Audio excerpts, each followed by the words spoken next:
I've got a question for you. You ever leave an interview feeling like you crushed it? The conversation flowed, they smiled, nodded, asked smart follow-ups. They hit you with all the right phrases like, "We're really excited about you. You're exactly what we're looking for. We'll be in touch soon." And then nothing. No email, no update, no rejection. Just you staring at your inbox like, "Did I imagine the whole thing? I thought it went really well." You're not crazy for feeling confused, but you are misreading what's happening. See, ghosting rarely means you weren't strong. Most of the time, it means someone came after you that left a stronger impression. You said the right things, but nothing stuck. You blended in with 5 other great candidates. See, you didn't get rejected, you got forgotten. And there's a real science behind why that happens. What's actually going on when they ghost you? Well, let's take it straight to the brain, because that's what's driving this. See, hiring managers aren't walking around thinking about you. Sorry, but it's true. They're running from meeting to meeting, reviewing resumes, chasing deadlines, they're answering Slacks. They're not sitting with a clean slate. They're operating on mental shortcuts, asking themselves things like, well, who stood out? And who felt like a fit? Who solved the problem I'm thinking about? And the human brain, it's not designed to carry that kind of mental load. Cognitive science tells us we can only hold 3 to 4 things in short-term memory at a time. Remember, we're human beings, we're not machines. And once that shelf fills up, everything else gets fuzzy, unless it's emotionally charged, narratively structured, or deeply meaningful. So even if you nailed the interview, if you didn't give their brain something to hold on to, you probably faded within 24 hours. It's not personal, it's cognitive overload. They wanted to remember you, but unless you planted a flag in their brain, they didn't. And it gets worse because human memory starts to decay after just a few days. So if they delay their decision and you haven't reinforced your impression, you're gone. So what do you do instead? You don't cross your fingers and wait. You get strategic, because this isn't about being impressive. It's about understanding how memory, emotion, and decision-making actually work, and doing what most people won't. So let's walk through the 5 things that will make sure you don't get forgotten after the interview, so you immediately start turning more interviews into offers. Number 1, tell a story that actually lands.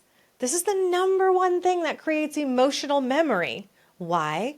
Because your brain is hardwired for stories. That's how we've transferred knowledge for thousands of years.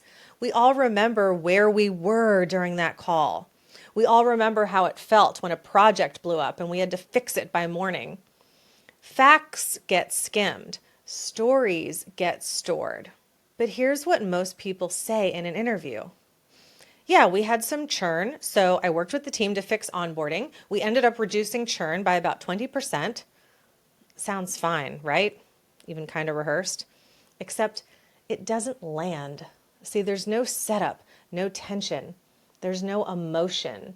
It's not a story. It's a bullet point. And bullet points don't get remembered. Now listen to how that same story sounds when you tell it the right way. We were bleeding clients. Gosh, I remember pulling the churn report. 38%, almost 4 out of 10 customers were walking out the door. Our Slack channels were full of panic. One of my best reps even asked if they should start looking for a new job.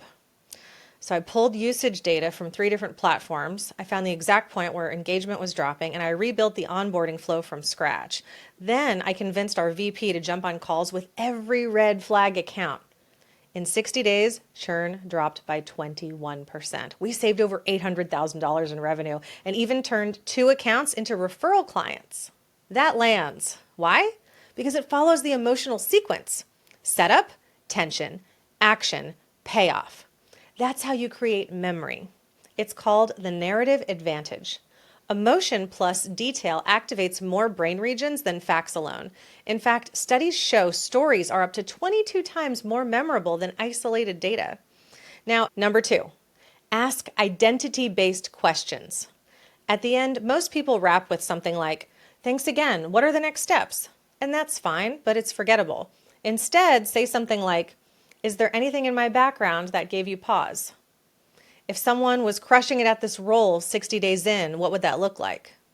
See, what you're doing is planting yourself in their mental future. You're forcing them to visualize you already in the role. Mental imagery boosts familiarity, and humans hire those who feel familiar. Number 3, follow up fast. That thank you email, it needs to go out within 3 to 6 hours, not the next morning, same day.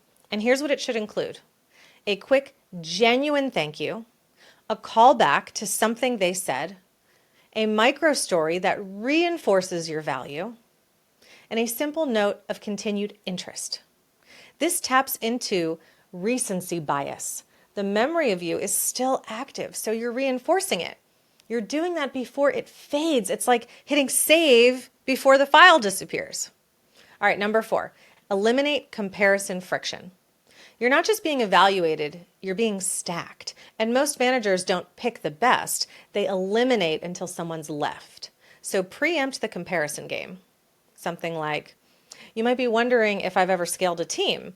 At so-and-so company, I onboarded 9 reps in 60 days while rebuilding all the training docs.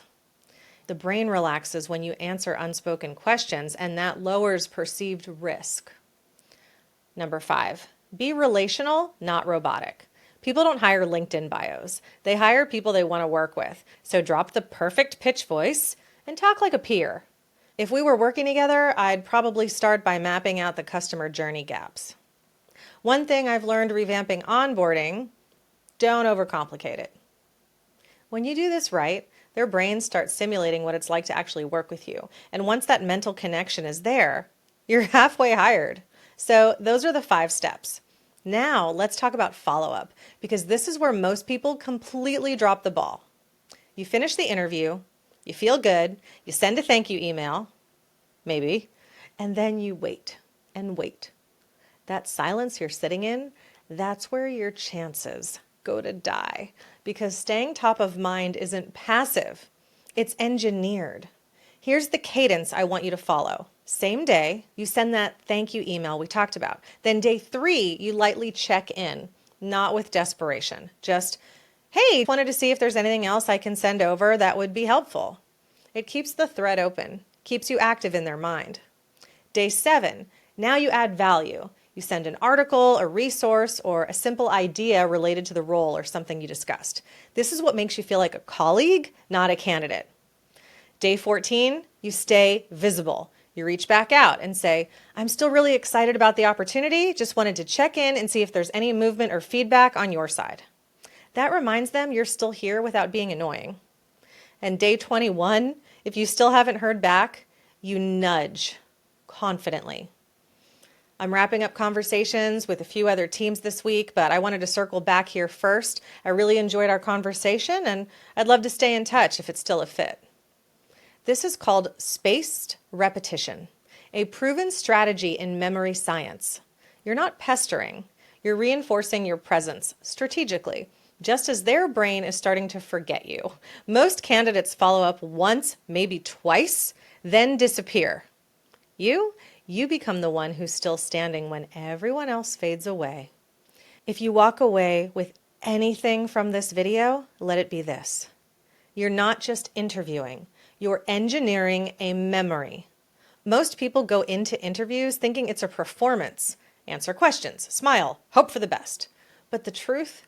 You're in a memory battle. You're competing for mental shelf space. And the people who win are the ones who tell better stories, anchor emotion plus results, reinforce their impression fast, follow up with purpose, make themselves impossible to forget. This isn't about being aggressive, it's about being smart. Because ghosting doesn't mean you weren't a good fit. It usually just means someone else made a stronger, stickier impression. Change that, and you stop getting ghosted and start getting offers.